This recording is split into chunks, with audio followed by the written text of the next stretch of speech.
The situation in Eilat city has drawn international attention after recent reports confirmed that the southernmost city of Israel, known as a hub for tourism and trade, has now become a direct target of Syria in the escalating conflict. This sudden shift has completely transformed the atmosphere of the region, changing it from a place once seen as secure and peaceful into a hotspot of vulnerability. To understand the full scope of what's happening, it's important to look at the city itself, the strategic importance it holds, the impact on its population, and the broader implications for the ongoing war. Eilat has always held a unique position because of its location at the northern tip of the Red Sea. Surrounded by mountains and serving as a gateway for maritime activity, it isn't just a tourist paradise, but also a crucial economic lifeline for Israel. Its port facilitates trade, fuel, imports, and military logistics.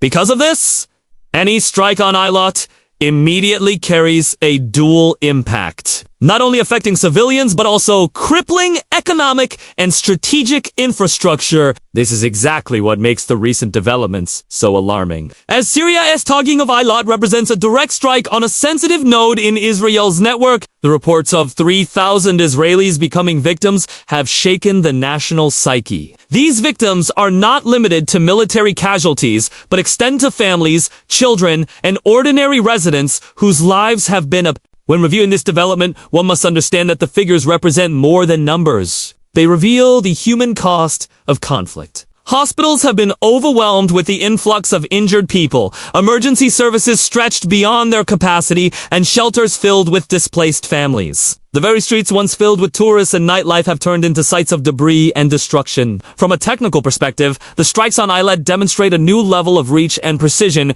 in Syrian military tactics. Previously, much of the conflict remained concentrated in northern and central Israel, but targeting the southern edge shows an expansion of range. Analysts believe that advanced missile systems or long-range drones may have been deployed, enabling Syria to reach this distant city. For defense specialists, this signals a dramatic escalation, as Israel now has to defend not only its northern borders but also its southern coastlines. The Iron Dome system, while effective, is being pushed to its limits, forced to intercept barrages from multiple directions simultaneously. The sheer volume of attacks means that no defense system can guarantee 100% protection. Eilat's urban design has also played a role in the scale of destruction. The city is compact, with densely packed hotels, shopping districts, and residential zones close to one another. While this makes it a convenient and vibrant city, it also means that strikes in a single area quickly ripple out, damaging multiple blocks at once.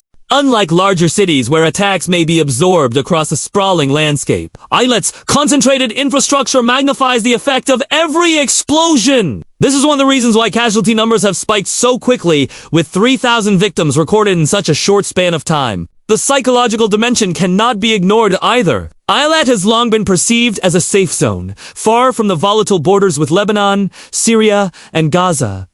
Tourists from around the world flocked here for its beaches, diving spots, and luxury resorts. Many Israelis even chose Eilat as a place to escape from the tensions of daily life in central regions. With the strikes now hitting the heart of this city, that sense of security has been shattered. People are experiencing fear, uncertainty, and trauma at levels not seen in decades. Schools have closed, businesses have shut down, and the vibrant economy has collapsed overnight. From a performance standpoint, Syria's ability to execute such an operation shows organizational depth and logistical planning. The coordination needed to launch attacks that penetrate Israeli defenses at such a distance reflects months of preparation. Military observers point to the likelihood of external support, whether in terms of technology or intelligence. This transforms the incident from a localized clash into part of a larger geopolitical chessboard. Each strike in Eilat is not only a physical blow, but also a symbolic one, sending a message about the expanding capabilities of Israel's adversaries. For Israel, the challenge lies in adapting to this new threat. The government has deployed reinforcements, repositioned naval assets in the Red Sea, and ramped up aerial patrols to monitor incoming threats. Yet, The cost of this defense buildup is enormous. Resources that might have been concentrated on the north or used to stabilize civilian life are now diverted southward. This redistribution of military assets creates vulnerabilities elsewhere, meaning that every move is a balancing act. For the average Israeli citizen, this translates into longer response times during emergencies, reduced availability of services, and heightened anxiety about whether the state can truly protect its people. Eilat's design as a port city also creates challenges in terms of evacuation and sheltering. Unlike central Israel, where a network of bunkers and reinforced structures has been established over years of conflict, Eilat's focus on tourism meant that much of its infrastructure was built for leisure rather than war. Hotels with glass facades, beachside restaurants, and open-air markets are not designed to withstand missile impacts. Emergency shelters exist,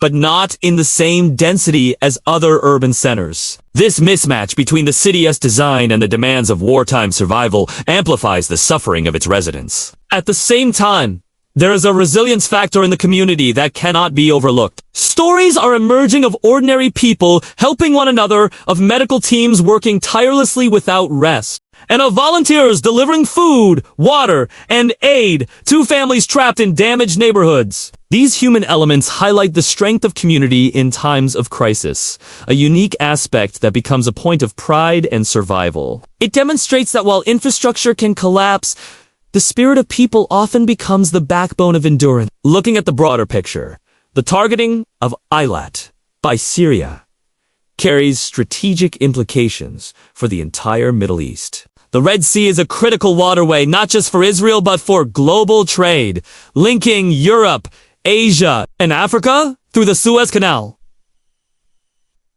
Instability in Eilat threatens shipping routes, raises insurance costs for vessels, and risks pulling international powers deeper into the conflict. Already, concerns are being raised by countries that rely on this passage for energy supplies and goods. This shows how a strike on one city can ripple outward into the global economy. On a symbolic level, the transformation of Eilat from a haven into a frontline underscores the unpredictability of modern warfare. Cities that once felt far removed from danger are now equally vulnerable. This erases the boundaries between safe zones and conflict zones, creating a new reality where no place is beyond reach. For Israel, this changes both domestic policy and international diplomacy, as it seeks allies to counter growing threats. For the civilian population, it means grappling with the realization that nowhere is immune from the violence.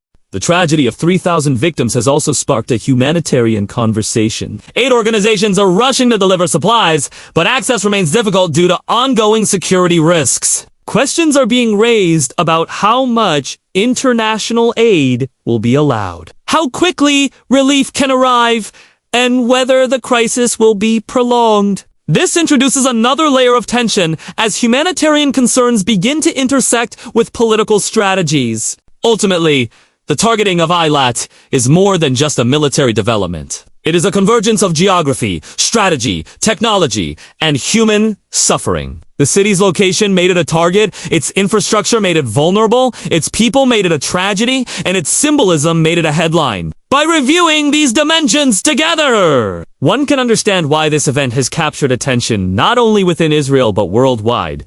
The unfolding crisis demonstrates how quickly stability can collapse, how fragile peace can be, and how costly wars become when they strike at the very heart of civilian life.